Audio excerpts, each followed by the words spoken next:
Hello বন্ধুরা, আশা করি সবাই ভালো আছো। আমিও খুব ভালো আছি। আজকে নিয়ে এসেছি চিকেন আর ডিমের রেসিপি। দেখুন আমি চিকেন কি লাগবে আমার চিকেনের মধ্যে সব কেটে রেডি করে নিয়েছি। এখানে টমেটো, আলু, পেঁয়াজ কুচি, ধনেপাতা কুচি সব কেটে রেডি করে নিয়েছি। এবার আমি চিকেনটা ম্যারিনেট করে নেব।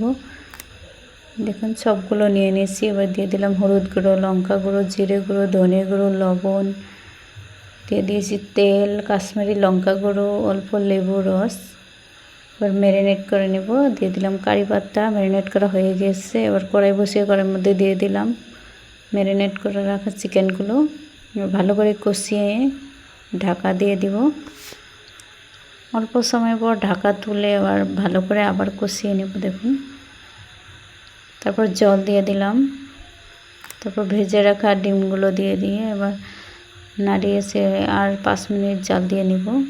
এবার গরম মশলা ছিটিয়ে নামিয়ে নেব। হয়ে গিয়েছে, দেখুন নামিয়ে নিয়েছি। বন্ধুরা, আজকের মেনুতে ছিল ডাল সিদ্ধ, পালং শাকের ঝোল আর চিকেন কষা। বন্ধুরা, আমার চ্যানেলে যারা নতুন বন্ধু, অবশ্যই লাইক, শেয়ার, কমেন্ট এবং সাবস্ক্রাইব করো, যাতে নতুন ভিডিও আপলোড করার সাথে সাথে তোমরা দেখতে পাও।